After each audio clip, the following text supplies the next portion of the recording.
Hey, and welcome to the Obsessed with Plants podcast. I'm David, obsessed with plants, with my co-host here. Kris, who is the long-haired hippie nerd. Not that you can tell. Highly right caffeinated, long-haired hippie nerd. Yeah. So today's topic we're jumping into is choosing your planting style for a food forest, for a backyard, agroforestry type system or a food forest system, because they're all different. There's not a one-size-fits-all, kind of deal. I made the decision, I don't know if I ever told you this, I made the decision like 25 years ago when I first started. I was like, I think I'm always going to have two houses because there's part of my brain that's the educator. I've been a teacher for 17 years. I need to have repeating patterns. I need symmetry. I need trimmed. I need clean. I need everything to be pruned. That's the one side. Then the other side of my brain is I want the Shire. I want Hobbiton. I want it wild, unkept adventure. The whimsical natural look. The whimsical natural look. So I'm like, I'm always going to either have to have two houses, or I'm going to have a property big enough that I can have both looks, or a good friend that I can commandeer their backyard. And so then I get the one in my backyard that I want, and then I'll just plant everything for free in your backyard as long as I get to come over whenever I want. So it's like, I'm going to have two houses because there's so many different styles. Yeah. There's so many different styles. And I think especially here in Florida, because there's so much diversity in Florida, like age, different countries coming together. It's such a melting pot. It's a retirement place. There's a lot of design preferences. Talk about old Florida versus the villages for one. Yeah. Yeah. I mean, the difference between you have and they all look beautiful, but you'll have one type who they cannot have their yard not look like a golf course. Yeah. A golf course or a HOA type planting where everything needs to be neat, needs to be clean, needs to look a certain way. Yeah. And then you have people like myself who's like, that's nice. I don't have the time for that. I don't have the time for that. So we're going to let it grow naturally. Yeah. I like the natural. I got to have the natural. Yeah. But I do think for a lot of, especially families or people that are teachers, to entertain or to have kids, it is kind of nice to have a grassy area where you can throw a frisbee or a football or, just lay out in the yard. There is a place for it. And especially in places that have HOAs, you have to. If you want the benefits of the HOA, which there are a lot of benefits, there's a look that you've got to have. Well, and even if you just have an educational aspect, not even necessarily teaching, but if you just have people who don't understand anything about plants, being able to just go and be like, yes, the one here, and it's very clear which one you're talking about, because then it's okay, you may have things that are natural or maybe even a weed that may not be edible, and being able to just walk over and be like, obviously this bush is this plant, and then there's no, no confusion about that versus some sort of food forest that's, overgrown and maintained. You'll just say,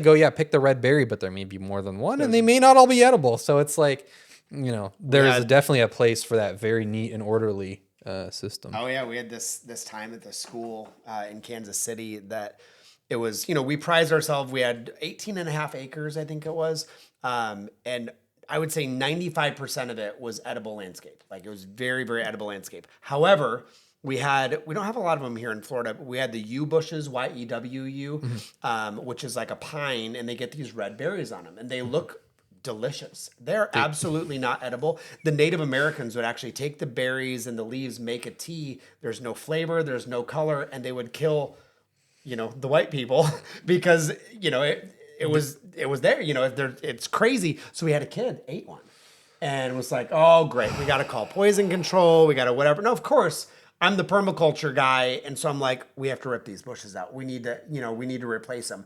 But I think the thing that I learned from it is not only are there plants that are poisonous that look like edibles, there are edibles that can also look like landscape plants. So one of the ones in Florida that's big, in the Midwest, we use it as an indoor plant, is Schefflera, that has the multiple leaflets or whatever on it in the front yard, which is not edible. It's tropical, it's pretty, people use it in landscape here all the time. But you could also plant a variegated cassava and it looks almost identical. When you're out at the road, you cannot tell the difference of that. And so that's one of the things that I've used. If I'm designing in a PGA community or designing in the villages, or I've designed for football players in Florida, and they're in gated communities, you got to disguise the edible landscape. So you really can have a very repeating pattern, formal front yard. And then as you get closer, you're like, oh, that's a cassava. That's a jabuticaba. That's, an olive tree. And I just thought it was this really pretty blue and silver tree. So it's kind of nice that you can take the thing that's bad of like, oh, there's poisonous ones that look like an edible, but also I can hide edibles in the landscape and make it look like a really formal yard without having, the wildness of an orchard, which I think that's why it's important. Like, let's choose a good planting style. Like, what's the style that makes us come alive the most? But I think it's also, what's going to keep us at peace with our neighbors? Like, what's going to keep me from not getting reported to the president of the HOA? Her name is Karen. So it's like, let's avoid that, but still be able to, to have food, Yeah. Well, I guess the most important question then is picking your styles would be why are you planting? Yeah. You know, what is your end goal for that? Because that's gonna very, very much decide your overall, direction with your entire planting. Is it and the memories that you have with that are associated to that plant, whether they're good or bad? Yeah, I mean that was one of the big things at the beginning of 2020. Everybody was planting in fear, and they're like, "Oh, if the crap hits the fan, then I gotta have my avocados and my apples and my whatever." And it's great because everybody's planting. I mean, the food forest industry blew up those couple of years. But the downside is those plants were put in the ground in fear. And every time people look back on that, they think about the bad things of those couple of years. It's like, I don't want memories associated with bad stuff. I want it for abundance, for family, for legacy, for the next generation. I want it for, feeding my neighbors and the widow next door and the elderly, down the road. Like, I want my why to be rooted in something, not to be plant punny, but like rooted in something good. Like I want it because it's only going to produce good fruit if it's rooted in something good, So, and then I think that probably the second part of that question is like, why would you plan? Why am I planting? But then why do I need a plan? And I think for me, it was because I killed a lot. Like I killed a lot of plants when I first started because I had no plan. I literally was like a squirrel in an orchard, like an almond orchard going, wow. And if I saw a plant, I would get it. I saw a plant and I would get it. And I remember being in Kansas City, I'm on 0.22 acres, like little postage stamp, not enough room for backyard, anything. not a lot of space to grow. Now I ended up figuring out, I finally did get a plant. But my first couple years, I just bought it because I wanted it. And I put it in pots and I killed them. Or I put them in the wrong spot, or I tried cramming them in together and 2 years later they died. And it was like, 10, 15 years of, hey, this was not real successful before I was like, I need to do a PDC. I need to actually learn how to get a plan so this is successful. And that was one of the big things I remembered when Jeff Lawton was teaching the second course, I think that I did, is he was talking about how his favorite thing about permaculture was that nature is going to do this on its own in 100 years. Yeah. In 100 years, nature is going to have a succession of species. A raccoon is going to bring a fruit in and they're going to eat the fruit, and in the droppings, they're going to plant a seed. Or a bird is going to bring in a berry and plant a seed. So in 100 years, the forest is going to become abundant. So permaculture fast tracks it and is like, let's design intelligently so that way we can do in 3 to 5 years what would normally take nature 100 years. And so I thought that was a really cool way of like, oh, that makes sense to me. Like the why permaculture or regenerative ag, because it was like, I can do this in a few years if I plan. And I think, and I'll say for me, this is not a plug to hire a designer because you can do this on your own. Yeah, absolutely. Like people you did it on your own for a long time before. Yeah, my entire start was literally just trying to find as many things that I could grow. And I did not know what I was doing, and that resulted in a lot of extra work. And a lot of extra plant buying. And, I mean, my entire yard, you can kind of see the, I guess skeleton would probably be the best way to describe it, they're now in rows, but I started with more of a spotted food forest style planting, but I didn't have any idea what that actually meant. So you basically had like buckshot kind of all over, and you edited those down into rows. Yeah, like I had like a core planting of like some of the starts, but they were kind of, like you said, buckshot of like, they're here, but I didn't Right. understand how they worked and everything. So then I had to go back later because of like miscommunications with family and sort of things of not knowing what's what.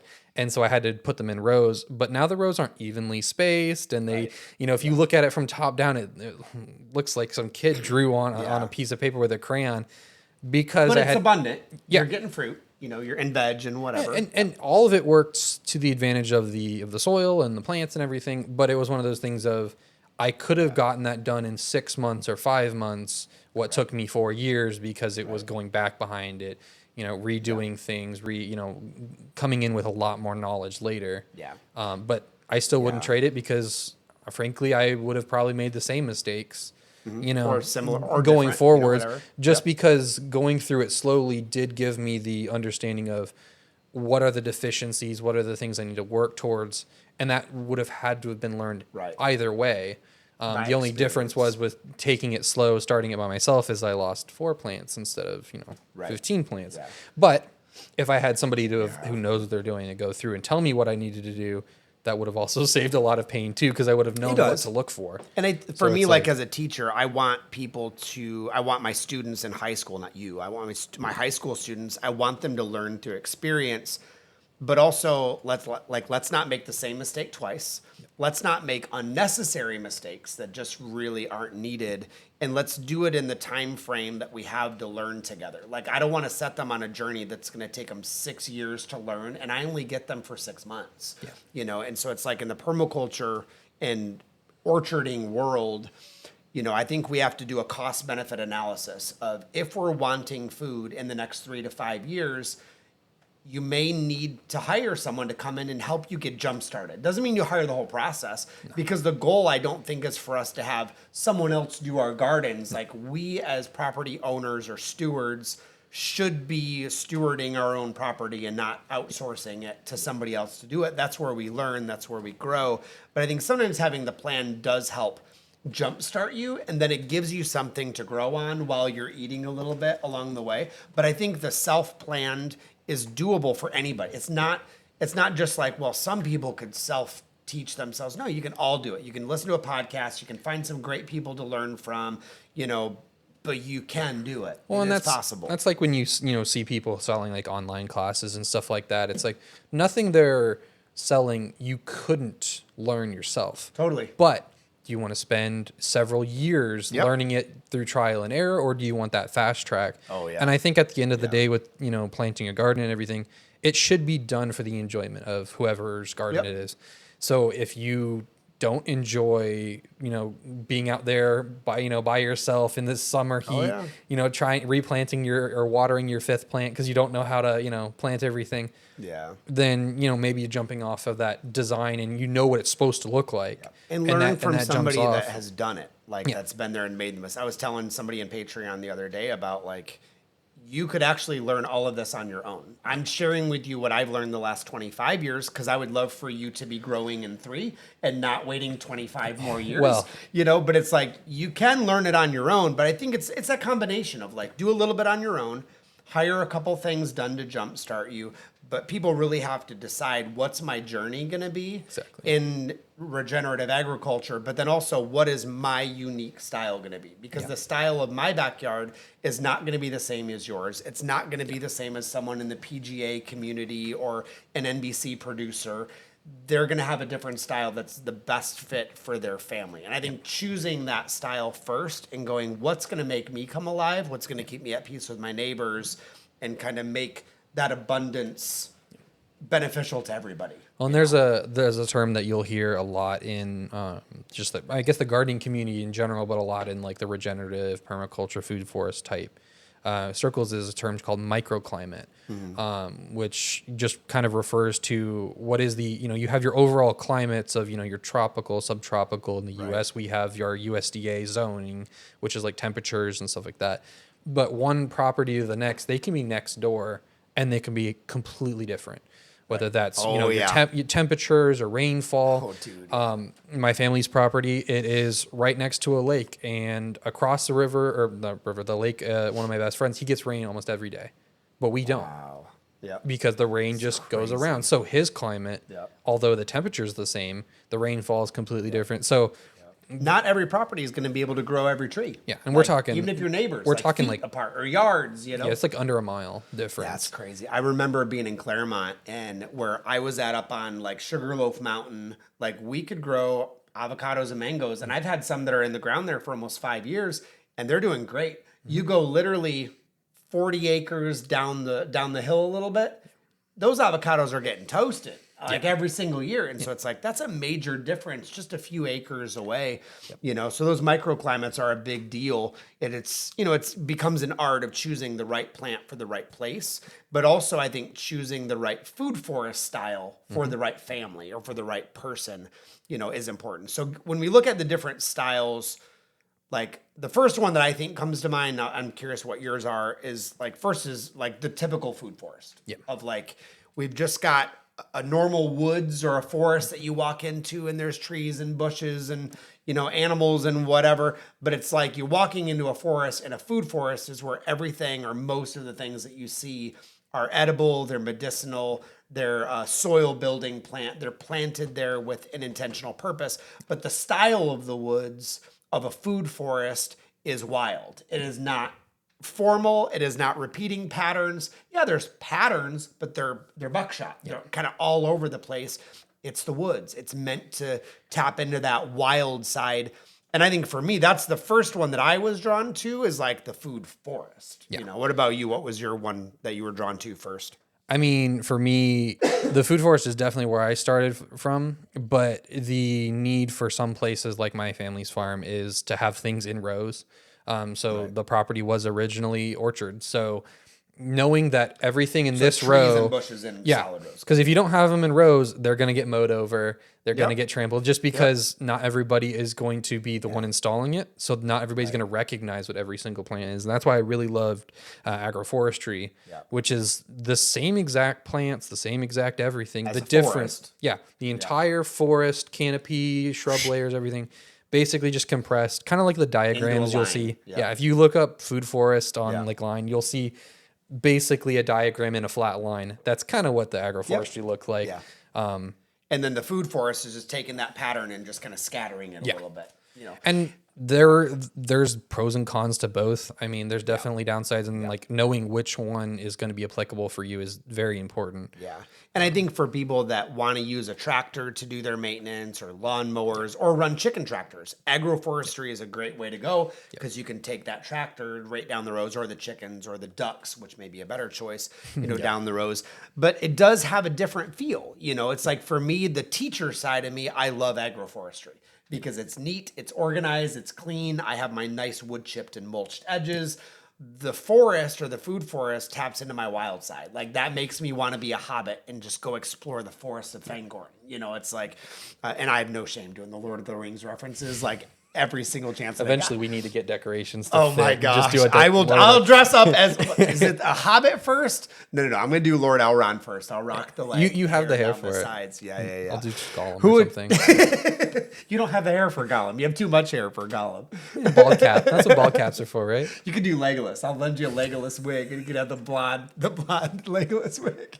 Anyway, my hobbit side, I want the food forest, but my like teacher side is agroforestry. But I also think some people do better with a little island. Like they have one tree in their backyard and they go, how do I plant around that tree in a little cluster to create this little oasis island in my backyard? Because either it's existing or they want more open space, you know, around the yard. They don't want big agroforestry rows in there. So for some people, the little clusters or little islands are a better solution. Well, and if you live in a more like developed area, either like a neighborhood or whatever, most of the plantings you'll see around like front houses and stuff are islands where they'll have, you know, like one little bush or palm tree or whatever, and then some smaller wildflowers. It's the exact same thing. It's just with all edibles or all beneficial. Yeah, flowers. There's this really cool Instagrammer. I think it's Living the Bohemian Dream, and she's like way down south, and she has this awesome food forest, very manicured and neat in the front yard. hidden in, into kind of suburbia. And what I love about it is like her and I were talking this year about how we both like to do chop and drop, but it looks too messy. So it's like when I chop and drop, I go hide it on the back side of the plants, or I put it around the base of the plant and then I cover them up with wood chips. And she was like, I have the same problem. My front yard has to be like super neat, super clean. And so I appreciate that, because she has the desire for the wild in the food forest, but also I want the neat. I want the clean. It is my front yard. My neighbors are present, and I would like to not be reported to my HOA. And ultimately, I mean, I think no matter what, if you're kind of a social person or want to bring people into the garden, I think if it looks messy, it's really hard to see the beauty in that. Yeah. If you don't understand like behind it. Because you see a bunch of people see weeds, even if they're not. I mean, the only difference between a weed and a plant is whether you want it there or not. But if people aren't, familiar with that, seeing everything in nice rows, it's way more approachable, I feel. It is approachable. And same with the islands too. And that's the thing with like even front yards, is like people look at the grass and they're like, oh, look at that dandelion. And then there's weirdos like me that dandelion's my favorite flower. It's edible, it's medicinal, it does all this great stuff. But for that person, it's a great plant. It's in the wrong place in their yard. Like it's got to be a system and a structure that works for them, and it fits their family lifestyle.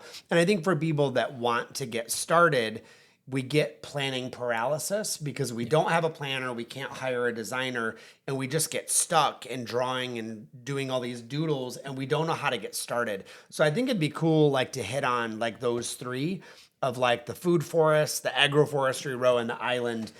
And how do you just start in some of those? Now, granted, and I will preface, there's 10 different ways to plant a tree. Like there's so many ways to do this thing. So it's like, there's no way, even if we took 4 episodes, you can't go through how to plant a food forest, because there's so many ways to do it. But I think in general, if we take those 3, the food forest, agroforestry, and the island guilds or the clusters, there are some similarities that people can go, you know what, I think that'll work for my system. So in a food forest, the way that I was always taught, whether it was by Jeff Lawton, by personal experience, or even my mom, and my dad, who never called it permaculture. It was just, that was what we did as a family. We always started step 1 with the soil. Of like focus first on the actual dirt that's in front of you and know your dirt. I love that concept of like reading the landscape, of like, look at what's growing native, see how it's doing, and take cues from what's already growing there and work on the soil. How do I improve it? Is it by turning the soil? Is it by adding compost? Is it by bringing animals into my system first, like goats, to clear the land? Like, what do I need to do to like get this soil moving and to get things turned over? And then I would say for most people, they want to just start with grabbing a tree and sticking it in the ground. Yeah. They haven't even looked at their soil. They've looked at sod. Like that's literally it, But I think if we backtrack and go, the most important thing on my property is soil, I want to cover, or I want to turn that first and activate it. And then the second thing, I would say cover it, right? Like whether it's a green mulch, like planting really thick beans and peas and legumes and things that are going to fix the nitrogen, or buckwheat, like a smother crop. Do a green mulch, or do a brown mulch, like do compost, or do wood chips, or do straw, or whatever it is. Like you can do living or non-living stuff, but just cover the soil. And I think once you've done that, then it's like, all right, let's plant the food forest, And I think for most people, what they get right is they pick out their fruit tree, but they forget the second part of that is what's the best plant to support that fruit tree. Yeah. It's like so many people go, I want an avocado. Like that's the first thing that they want. Or in the north in Michigan, I want an apple, and it's got to be Red Delicious, which is like the worst of all of the apples in the north, And it's like we're really good at choosing the one tree, but then what are the support species, So it's like for me, when I talk to that client and go, great, to give your avocado the best life, 8 or 10 feet on the other sides of that avocado, or 15 feet away, we need to do support species. Let's do a legume or something that's going to fix the nitrogen into the soil. Let's do a pigeon pea, for example, as our chop and drop. And then on the other side, let's do like Moringa John says, do the Moringa, and that fixes all of the biomass and the organic matter and adds all that nutrients back into the soil, because the Moringa taproot is like as big as the freaking tree, So it's like you got your nitrogen fixer and then you've got a biomass accumulator. That avocado is going to be real happy, So it's like you just plant that avocado, you're going to be forever till you get fruit. But you have those 2 other trees with that little bit of a shift, 2 little changes, and it's like, dude, that is a game changer. So then to touch on, then try to like summarize in as few words as you can without going too long, because I know it's gonna be a really long topic. Why nitrogen fixing plants? Because I think a lot of people won't.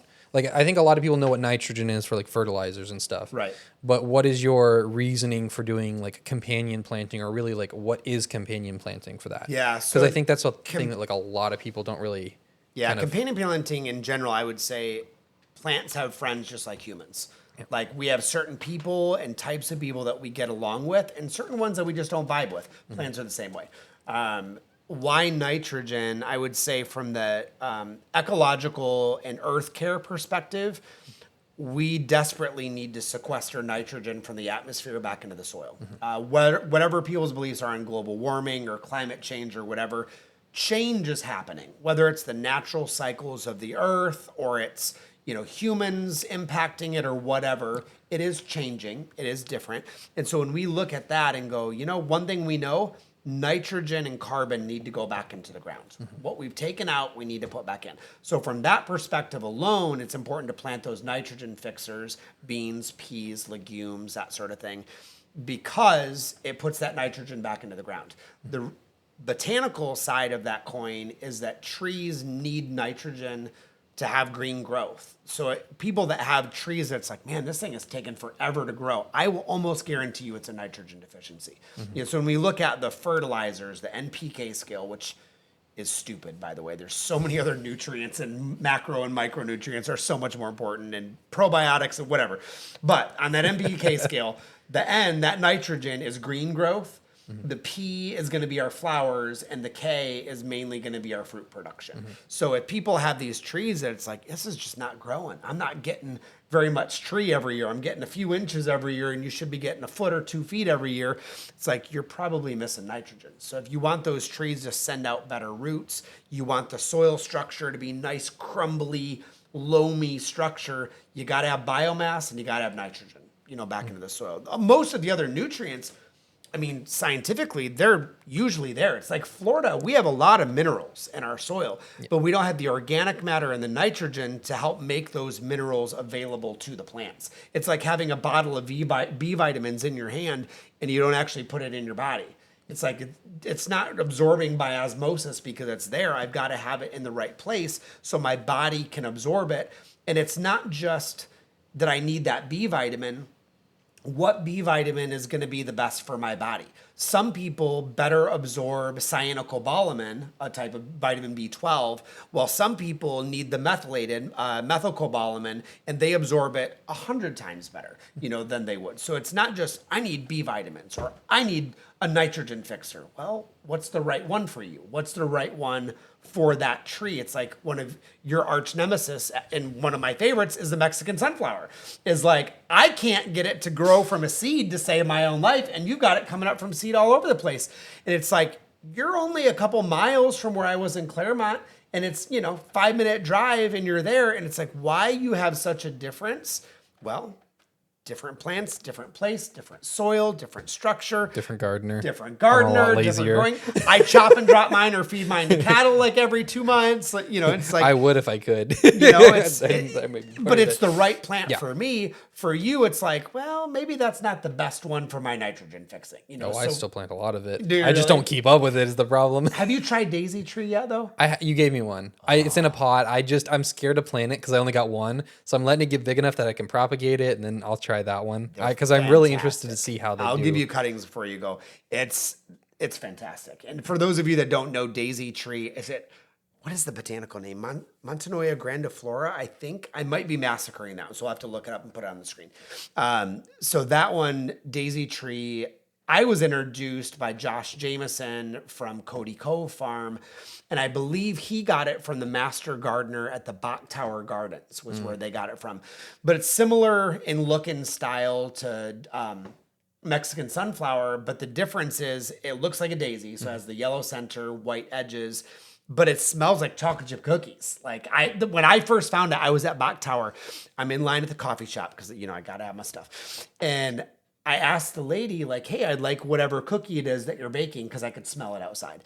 And she was like, oh, we don't sell cookies here. And I was like, ma'am, is it a scone? Like, is it a brownie? Like, what are you cooking? We don't sell those here. It's just sandwiches. I was like, I'm telling you, I can smell this cookie. You're holding out on me. You're holding out on me. Like, what is the deal? And this lady starts laughing behind me, and she was like, I can tell you what it is. And I turned around, and just really sweet lady, still don't know her name.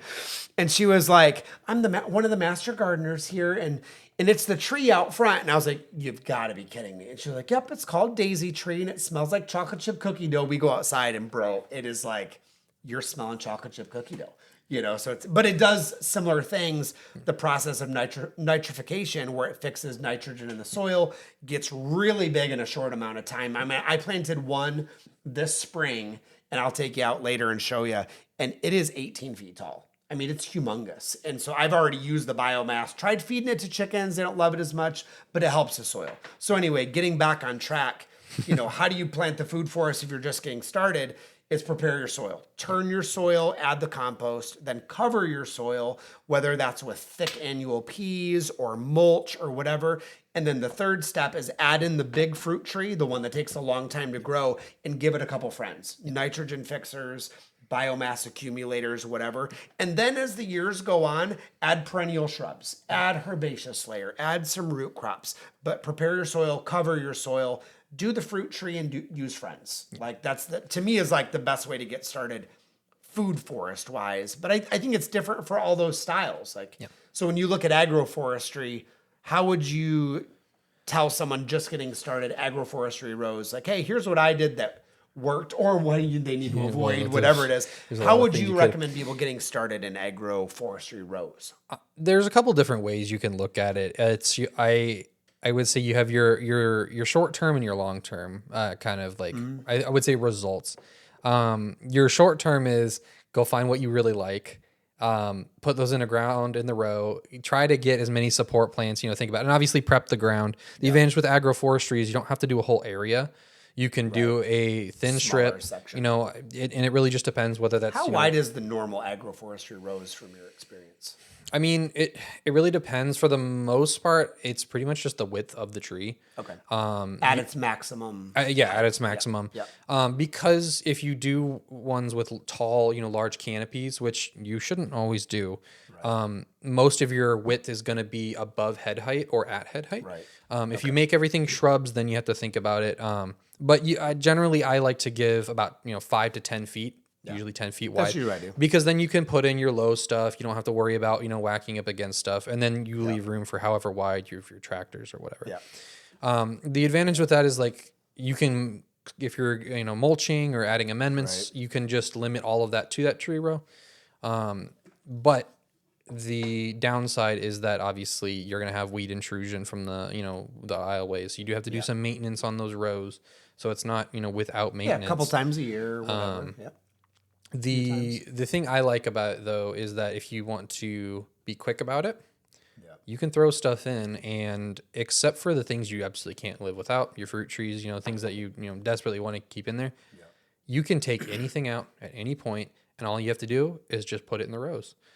Everything in there is food. And then if you are more of like a long term, you don't really care, you don't want to put a lot of work in, you just want something to grow and be nice in the long term. Put in a bunch of the support trees if you don't have time for it, and fill in the gaps. And that would be the way I'm now learning I have to do is with my site. Go in, don't even think about the fruit trees, don't think about the edibles. Go in and put everything in that you need to improve it. Too much sun is an issue for me, so I need shade, at least a little bit. So my strategy right now is just set the rows, put amendments that I need to put in.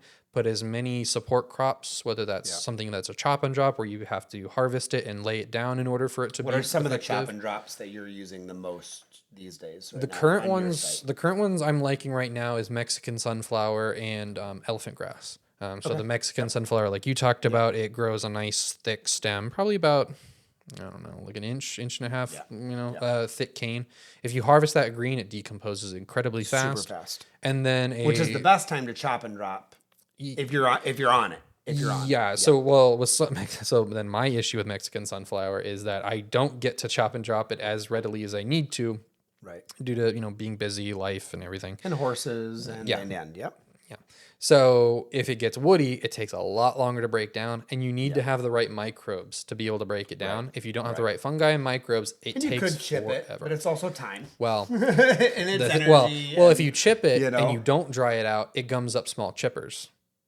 Oh, I haven't noticed that. Yeah. So like I can't run mine if it's green but woody. I can't send it through my chipper because it just gums it up. Oh. Yeah. See, I always cut the green off before it turns woody, but if I happen to get ones that turn woody, I only run through the woody stems. I've never tried running through the And the advantage with the woody stems is then it's really easy to propagate. easy So to if you need a whole bunch of it, you just take the stick and you shove it in the ground Stick it in or the shove it ground, in a they pot. usually- And, yeah, if they it usually rains go. enough, then you have more. Some of the other ones I've liked lately, like the vetiver grass, I really like. You get a lot of biomass. I'd say the downside with vetiver is you got to be on it. Otherwise, she's going to spread. And she takes up a lot of like nutrients from some of the other, plants. I really like pigeon pea because it's short-lived. It's 3 to 5 years. It's done.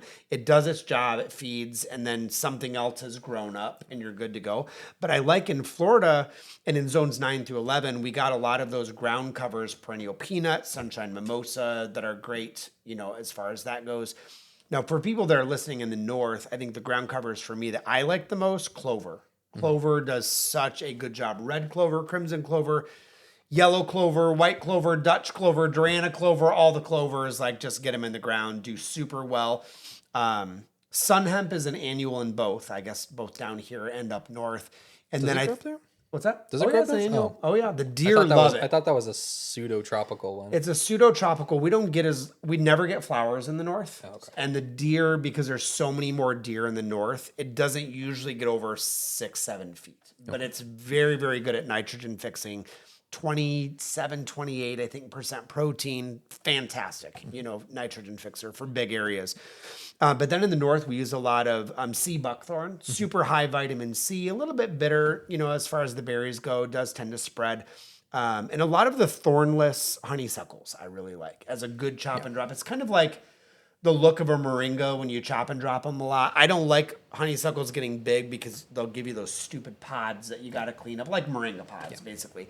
But, in the north, I think those honeysuckles are pretty solid, Now, when you do your agroforestry rows, so you're doing like 6, 8, 10 feet wide. Yep. How much space do you like in between? I like to be able to drive a tractor with a little bit of cushion. 'Cause Yeah. I'm not a straight driver very The thing you have to take into consideration, I think, and it's one that's easily missed. If you are using a vehicle, take your vehicle out there if like you have a field or something and just mow in strips, because I think that's going to determine where your rows can go. Yeah, that's going to show is you pick a spot, maybe you loosely mark out or walk out how wide you want your rows to be.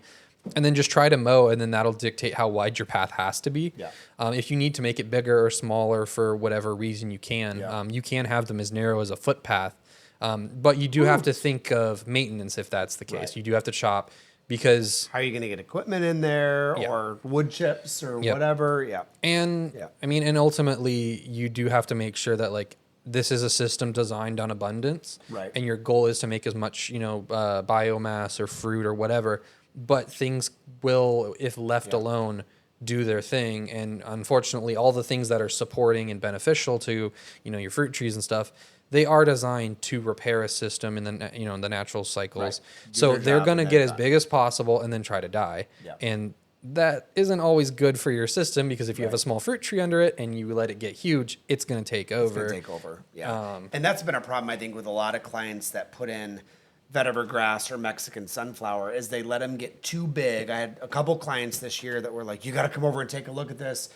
Everything's taken over. Well, you didn't maintain it for 2 years. So you have these massive clusters of vetiver grass, and they've literally killed off your berry bushes or, smothered a fruit tree because they're meant to be chopped and dropped. Yeah. And that's the thing with permaculture, is we're speeding up a process.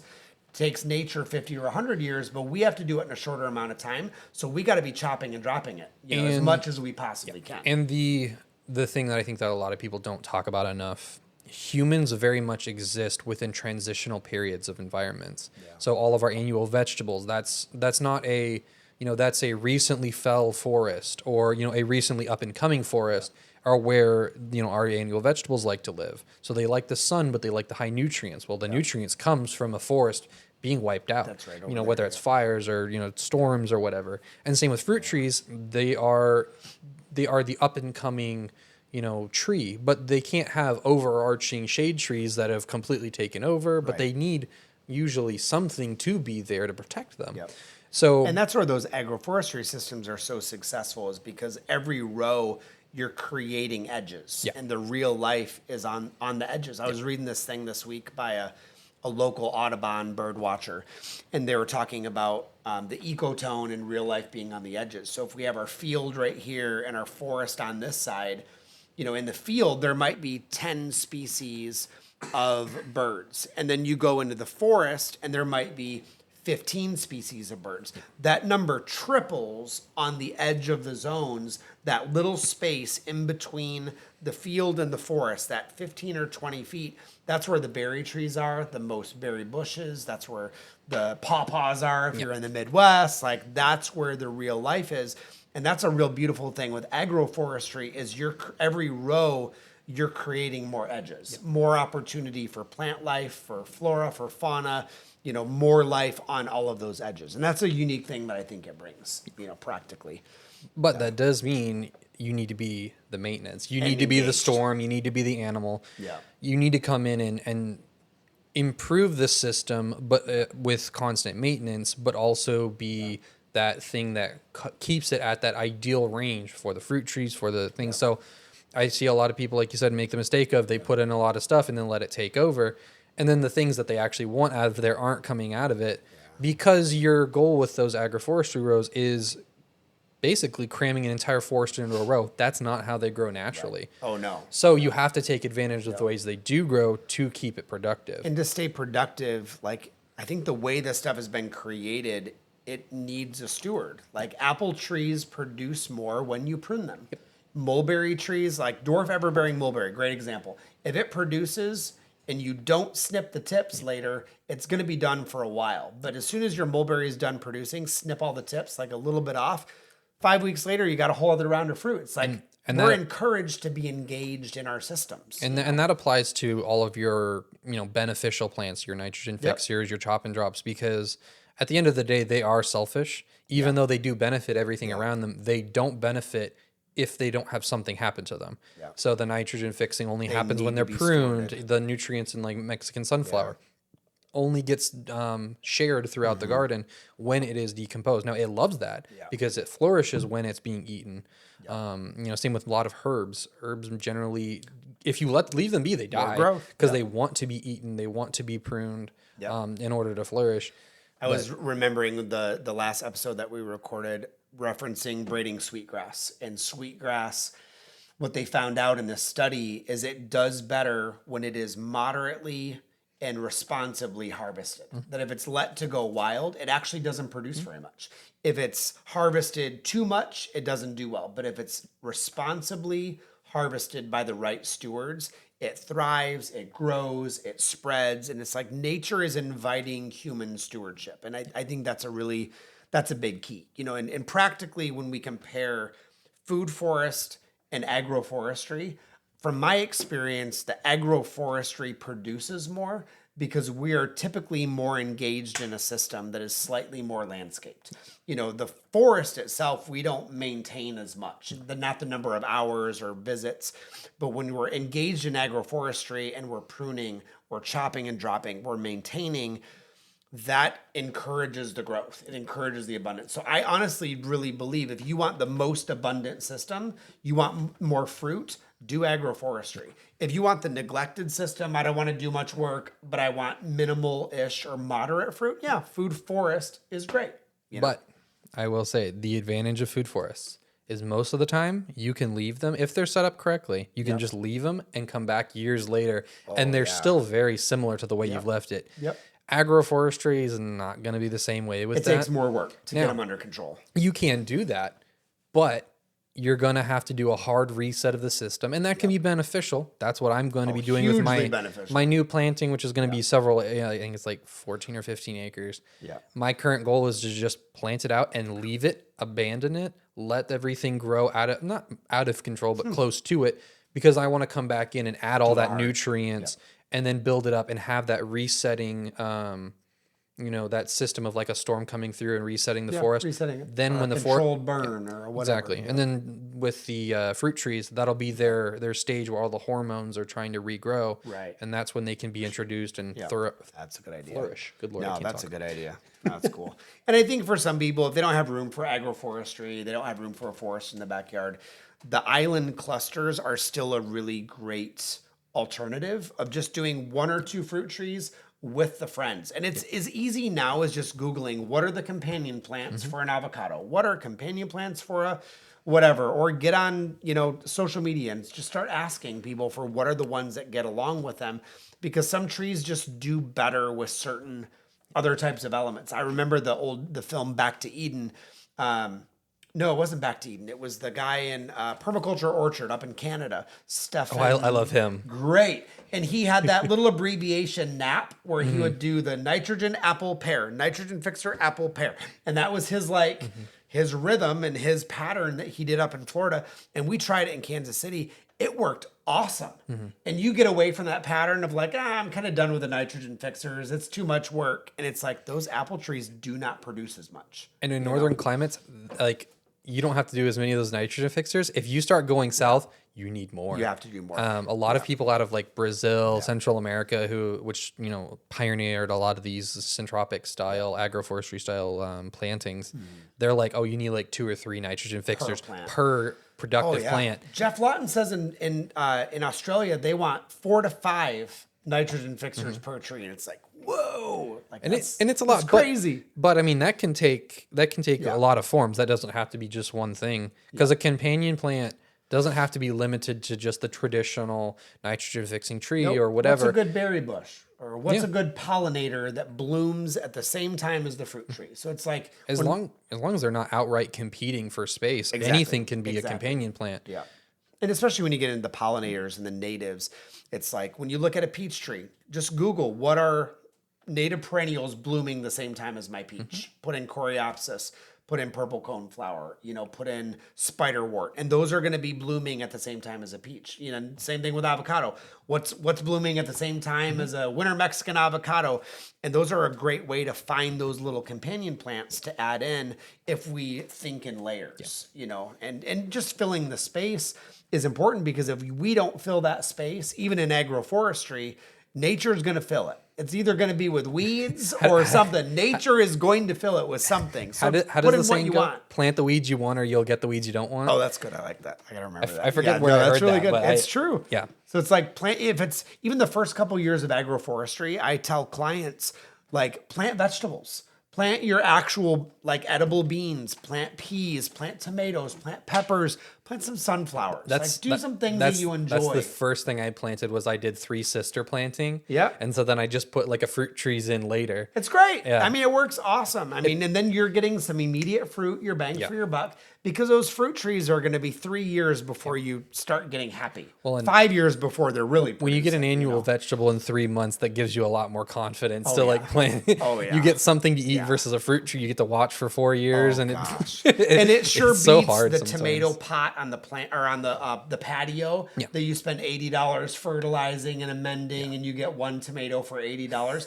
Put it in the food forest. And it's never the best tasting one, but you want to enjoy every bite. Absolutely. But it's like, no, abandon that $80 tomato plant and plant in the food forest. You've got an agroforestry row, create that life on the edges, fill in, some of those gaps. So, I think whether it's a food forest, it's agroforestry, or it's the little island guilds that you're Googling one by one, the process is the same. You're looking at soil, whether it's you on your property resetting things in a couple years, it's covering it with beans, peas, legumes, or mulch, green or brown compost, doing your nitrogen fixing tree and your top story trees. They take the longest, plant them first. They're going to take 5 years to get going.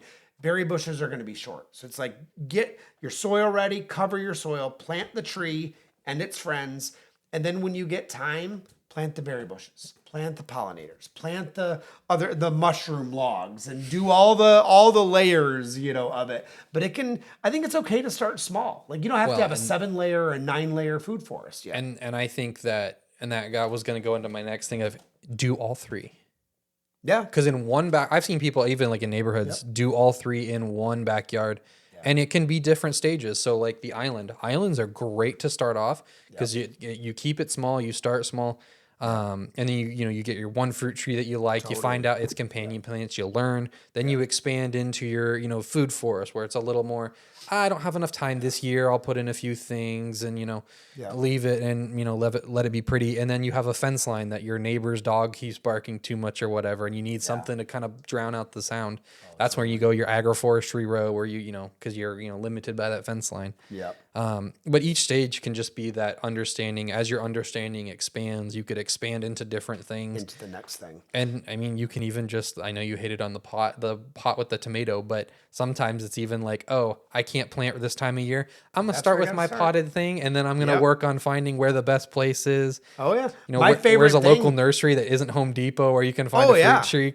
I love finding, like, for me, it's like avocados. I love avocados. So it's like, I don't want to spend $200 on, a 30-gallon avocado tree. Mm-hmm. So it's like, I'll buy a 7-gallon in the winter when I'm not supposed to buy it, and I'll baby it and upsize it to a 7-gallon size, or a 10-gallon or a 15-gallon. So by the time I'm able to plant it, it's like 3 times as big. Well, and cheat the system. What I tell people who are like, oh, I can't plant this yet. I'm like gonna move, or I'm buying a house and I'm not there yet. I'm like, okay, well you can buy the plant, up pot it, and then put some companion plants in it. Yes. And then by the time you're ready to pot, you're gonna give more fertilizer when you plant it and everything. And it just kind of, you can keep the ball moving. You can always get your hands in the dirt. And what you said, like up pot it.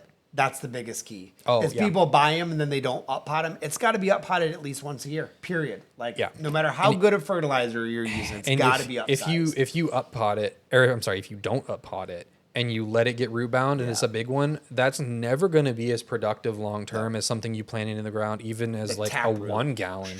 Yeah. Especially with things with taproot. And there's ways to get around that are very, complicated air layer pots and that sort of thing that can help. Yeah. But always like give it the love. Give it the love that it needs. Because in pots, you got to take care of it because nature's not going to take care of it in a pot. Now, speaking of giving it the love that it needs, the sad news is my coffee is about gone, which means this podcast is about to be over. So I would say summary-wise, regardless of what type of system, food forest, agroforestry, silvopasture, syntropic agriculture, there's a lot of fancy words. Yeah, a lot of fancy words. Just get started. And if getting jump started is best for you to hire a designer to get you going, please hire a designer. Read the Google reviews, talk to them and see if it's a good fit. If you want to go on the learning journey, choose one of the systems and just get going. Start with your soil, till it up, turn it over, cover your soil, get the tree in the ground. Just don't put a fruit tree in the middle of a grass lawn. Oh my gosh! And call 811 first. Scan for utilities. Man, I have made that mistake. You don't want to find the rainbow roots in the ground. No. Oh my gosh, we hit an electrical one the other day, and that wasn't supposed to be there. It's like that's what they always say. It is what they always say. Yeah. And also what they always say is, thank you so much for joining us. If you do have a moment to do the social media thing, we would super appreciate it. It just helps the algorithm and all those things. Make sure to like and share and click the little notification bell so that way you know when a new episode is dropped. So as always, have fun and we'll see you at the next one. See you later. Bye.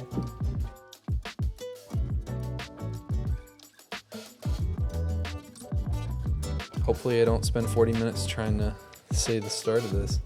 Oh man, you have no idea how many times I restart on this stuff. You will. I'm a tongue tire. Yeah, I'm glad you're the one starting because to me the first sentence is the hardest. Of like just the first like 3 sentences. It's like, I'm David, I'm Kris. And he makes me shoot. And he knows this because I am the one that needs to edit these. It's like, what do you say after that? Yeah. All right.